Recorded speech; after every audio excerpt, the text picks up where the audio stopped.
اعوذ باللہ من الشیطان الرجیم بسم اللہ الرحمن الرحیم یوصیکم اللہ فی اولادکم للذکر مثل حظ الانثیین فإن كن نساء فوق اثنتين فلهن ثلثا ما ترك وإن كانت واحدة فلها النصف۔ اللہ تمہیں وصیت کرتا ہے، یعنی تاکیدی حکم کرتا ہے، فی اولادکم، اولاد کی میراث کی تقسیم کے بارے میں۔ وہ یہ ہے کہ للذکر مثل حظ الانثیین، مذکر یعنی مرد کے لیے دو مؤنث یعنی لڑکیوں کے حصے کے برابر ہے۔ فَإِن كُنَّ نِسَاءً، پس اگر وہ صرف عورتیں ہوں وارثات، فوق اثنتین، اور دو سے زیادہ ہوں، فلہن ثلثا، اگر عورتیں دو سے زیادہ ہوں تو ان کے لیے مال متروکہ مال کے 2 ثلث ہیں۔ وَإِن كَانَتْ وَاحِدَةً، اور اگر ایک ہے، فَلَهَا النِّصْفُ، تو اس کو آدھا مال ملے گا۔ سورہ نساء میں تدبیر منزل کے احکامات کا سلسلہ چل رہا ہے، اور اب تک 5 احکامات ذکر ہو چکے ہیں۔ پہلا حکم، یتیموں کو ان کا مال دو۔ دوسرا حکم، یتیم لڑکیوں کی نکاح میں زیادتی نہ کرو، 2 3 4 آزاد عورتوں سے نکاح کرو، یتیموں سے نہ کرو۔ تیسرا حکم، مہر خوش دلی سے دیا کرو۔ چوتھا حکم، وہ سفہاء اور احمقوں کو مال حوالے نہ کیا کرو۔ یہ 4 احکامات پہلے گزر گئے ہیں، اور 5واں حکم تھا مردوں کو بھی، عورتوں کو بھی مردوں جیسا، و عورتوں کا بھی مردوں جیسا حصہ ہے میراث کے اندر، یعنی مطلق میراث کے حصے میں عورتوں کو بھی استحقاق ہے جس طرح کہ مردوں کو استحقاق ہے۔ 5واں حکم یہ تھا۔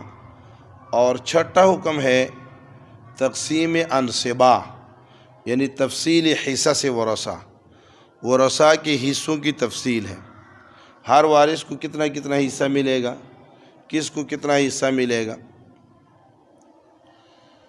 تو اس حوالے سے اسلام سے پہلے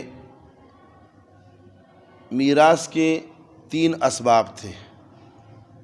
ایک نسب، لیکن نسب میں جیسے کہ پہلے گزر گیا ہے کہ نسب کی وجہ سے اس آدمی کو میراث ملتی تھی جو لڑ سکتا تھا، تو بچے اور عورتیں اس سے مستثنیٰ کر دی تھی انہوں نے۔ دوسرا سبب تھا تبنی، کسی کو اپنا منہ بولا بیٹا بنا لیتے تھے، اس کو متبنہ کہتے تھے۔ اس رسم کو رسم تبنی کہتے تھے۔ اس کے اندر جو آدمی کسی کو اپنا بیٹا منہ بولا بیٹا بنا لیتا تھا تو یہ بیٹا اس باپ کا وارث بنتا تھا، میراث کا حصہ اس کو بھی ملتا تھا۔ اور تیسرا سبب تھا العہد والحلف، ایک دوسرے کے ساتھ قسم کھا لیتے تھے، عہد کر لیتے تھے کہ میرا خون تیرا خون، میری جان تیری جان، میرا مال تیرا مال، ہم دونوں ایک ہیں، میری ذمہ داریاں تیری، تیری ذمہ داریاں میری۔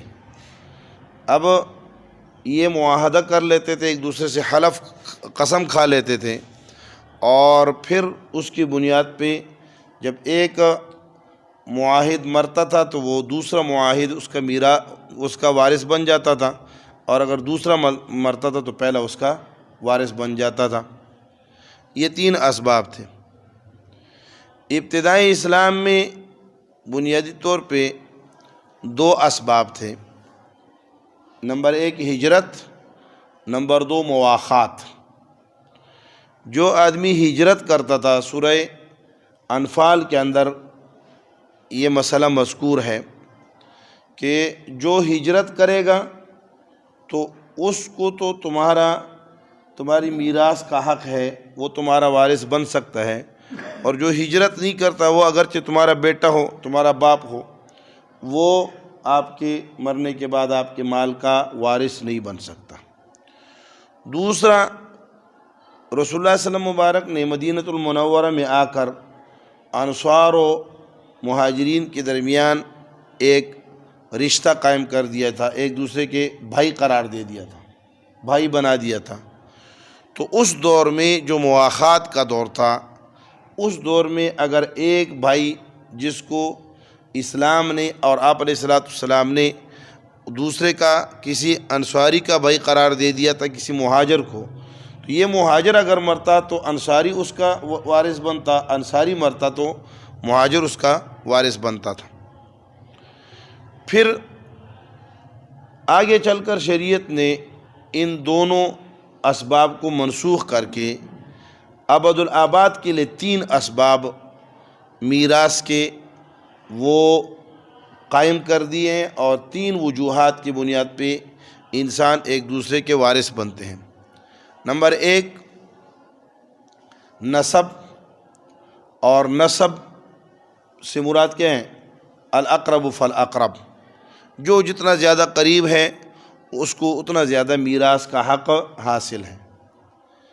للرجال نصیب مما ترک الوالدان والاقربون، اقربیت کی بنیاد پہ ہے نسبیت، نسب ہے، اولاد ہے، اولاد ہے، اولاد کی اولاد ہے، باپ ہے، باپ کا باپ ہے، اوپر تک چلے جائیں۔ یہ دوسرا زواج، میاں اور بیوی، زواج کی وجہ سے یعنی رشتہ ازدواج کی وجہ سے جو رشتہ آپس میں جو تعلق قائم ہوا ہے، تو اس کی بنیاد پہ شریعت نے کہا کہ بیوی شوہر کی میراث کا مستحق ہوگی اور شوہر بیوی کی میراث کا مستحق ہوگا۔ تیسرا ولا، ولا کا معنی ہے غلاموں کو آزاد کر دینا۔ جب کوئی کسی غلام کو آزاد کر دیتا تھا تو اس آزاد کیے ہوئے غلام کی میراث بھی اس آزاد کرنے والے کو ملتی تھی۔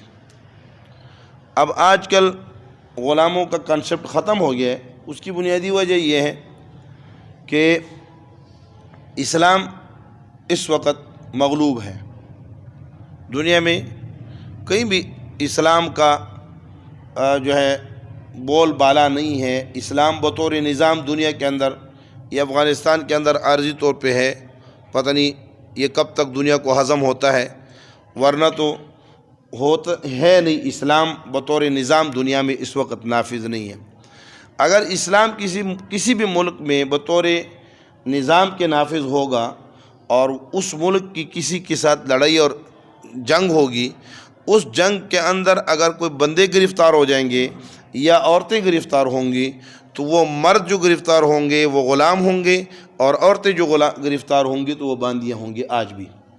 لیکن ایسا ہے نہیں ہے۔ اب مسلمان کہیں پہ بھی کسی کے اوپر جو ہے نا ایسا قابض نہیں ہو سکتا، نہ کوئی اس کی گرفتار کر سکتا ہے۔ ہم تو اپنے نہیں چھڑا سکتے، ہماروں کو غلام بنا دیا ہے، ہماروں کو قیدی بنایا ہوا ہے مسلمانوں کے۔ ایسے ایسے لوگ جو مسلمانوں کی طرف سے انہوں نے کفار نے پکڑے ہیں اور کفار کی قید میں ہیں، لیکن ہم آج تک انہیں چھڑا، پوری عالمی برادری جو ہے نا، اسلامی برادری اسے نہیں چھڑا سکی ہے۔ تو اس وقت چونکہ اسلامی برادری وہ کس کا شکار ہے؟ غلامی کا شکار ہے، اور آزادانہ جو ہے نا اسلامی نظام کہیں نافذ نہیں ہے۔ کہیں بھی جو ہے نا مسلمانوں کو ایسا تسلط اور ایسا غلبہ نہیں ہے کہ اگر وہ آزاد ہو اور اسلامی احکامات کے مطابق چلتے ہوں۔ اس لیے وہ بنیادی طور پہ وہ چیز ہی ختم ہو گئی ہے، غلاموں کا سلسلہ ختم ہو گیا ہے۔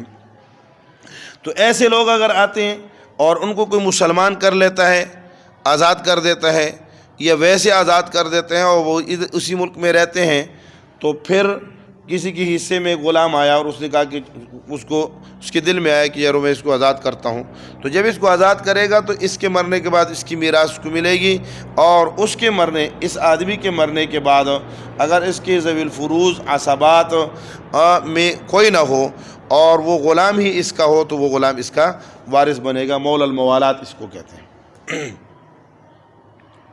یہ 3 اسباب ہیں اب میراث کے۔ تو اللہ رب العالمین نے ورثاء کے حصوں کی تفصیل کرتے ہوئے آغاز کیا، فرمایا للذکر مثل حظ الانثیین۔ یہ پہلا اصول ہے، ضابطہ، کہ مردوں کو عورتوں کے حصے کا دگنا ہے، عورتوں کے حصے کا دگنا ہے۔ یہ نہیں کہا کہ مرد کو عورت کو مرد کے حصے کا آدھا ملتا ہے، یوں نہیں کہا، حالانکہ اس طرح بھی الفاظ ادا ہو سکتے تھے، مقصد ادا ہو سکتا تھا، لیکن یہاں کیا کہہ دیا بھائی، وہ جو رسم تھی نا، رسم کہ عورت کون ہوتی ہے جو میراث کا مستحق بنے، عورت کو میراث میں کس نے حصہ دیا ہے، تو اس رسم پہ چوٹ لگانے کے لیے اللہ رب العالمین نے کیا کہہ دیا، لڑکیوں کا حصہ تو اصل ہے اور مرد کا حصہ ان جیسا ہے، مرد کا حصہ ان جیسا ہے۔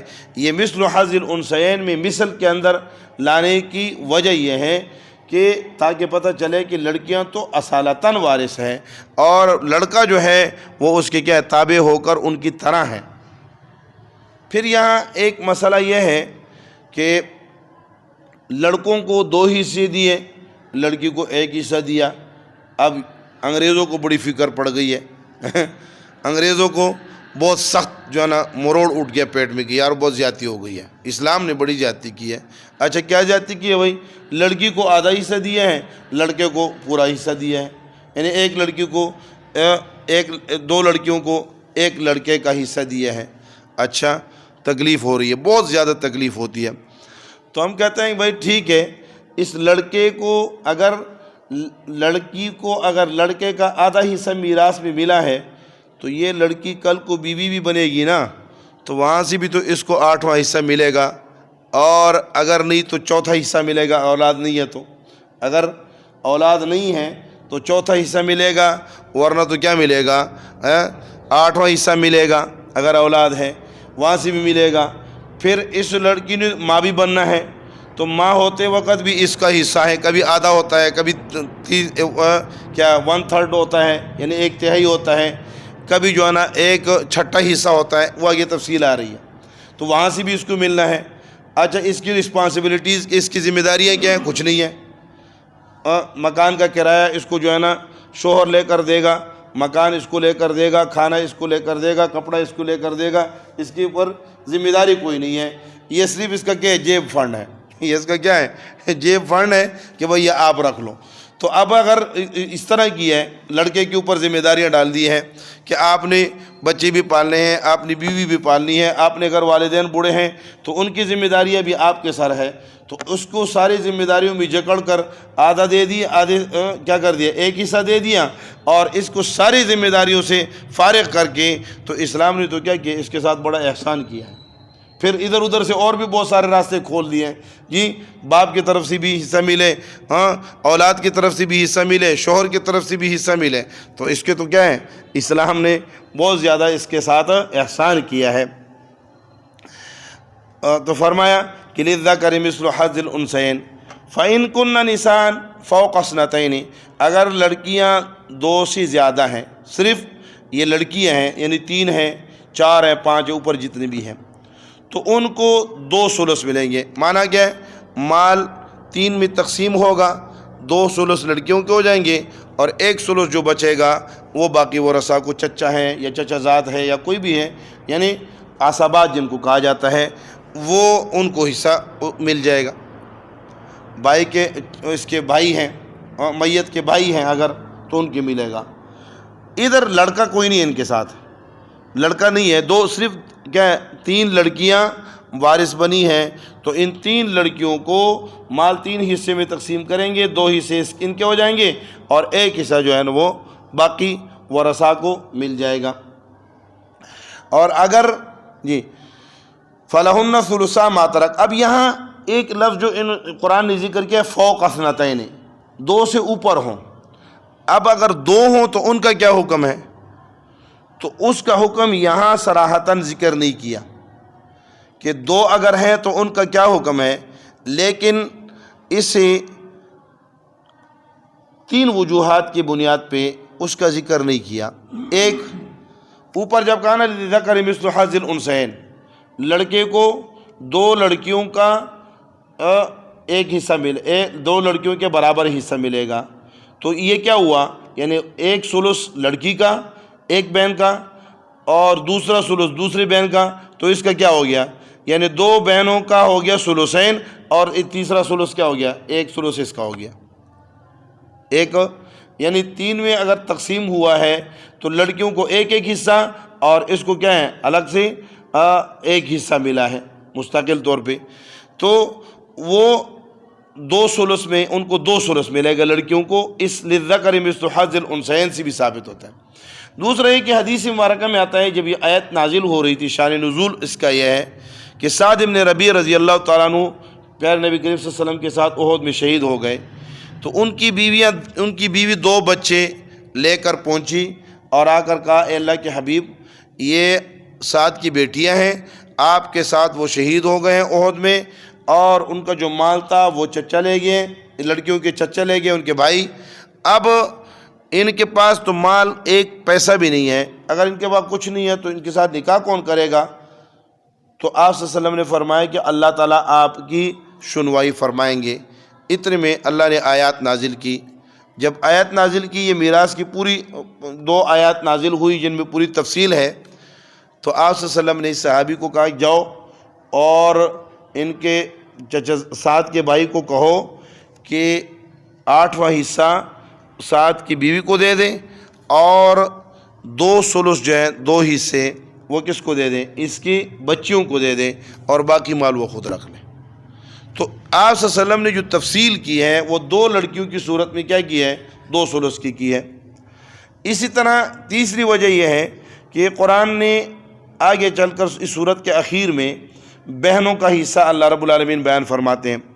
بالکل آخری آیت میں وہاں ہے کہ اگر ایک بہن کسی کی ان امرؤ ہلک لیس لہ ولد، اگر کوئی آدمی فوت ہوا ہے اور اس کی اولاد نہیں ہے، وَلَهُ أُخْتٌ اور اس کی بہن ہے، اگر ایک ہے تو فَلَهَا النِّصْفُ اس کو آدھا مال ملے گا.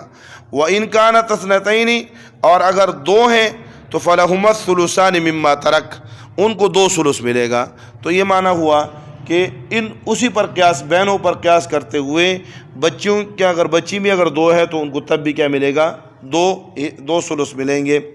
فَإِنْ كُنَّ نِسَاءً فَوْقَ اثْنَتَيْنِ فَلَهُنَّ ثُلُثَا مَا تَرَكَ وَإِنْ كَانَتْ وَاحِدَةً اور اگر لڑکی ایک ہے تو فَلَهَا النِّصْفُ اسے آدھا مال مل جائے گا، باقی آدھا دوسرے ورثاء کو ملے گا. اب اگر لڑکا ایک ہے، کوئی اولاد اور نہیں ہے، تو لڑکا اگر ایک ہے تو اس کا حصہ کیا ہوگا؟ قرآن یہ نہیں بیان کر رہا، لیکن وہ کیا ہے؟ وہ بطور کس کے؟ بطور ملازمہ کے وہ ثابت ہو رہا ہے. یعنی لازمی طور پہ اگر لڑکی سے لڑکے کا حصہ کیا ہے؟ دگنا ہے. تو اگر ایک لڑکی وارث بنی ہے تو اس کو آدھا مال ملتا ہے، تو اس کا اگر ڈبل کر دے تو کتنا ہو گیا؟ سارا ہو گیا. اب بیٹا اگر ہے اور ایک بیٹا وارث بن رہا ہے تو اس صورت میں سارا کا سارا مال بیٹے کو ملے گا، باقی ورثاء یعنی چچا زاد بھائی یا جو دوسرے ہیں یعنی جن کو عصبات کہا جاتا ہے یا ذوی الارحام کہا جاتا ہے، ان میں سے کسی کو کچھ نہیں ملے گا. وہ سارا کا سارا کس کو ملے گا؟ بیٹے کو ملے گا، اگر ایک بیٹا اس کا وارث بن رہے، بیٹیاں نہیں ہیں. اللہ رب العالمین ہمیں سیکھنے، سمجھنے اور عمل کرنے کی توفیق نصیب فرما دے.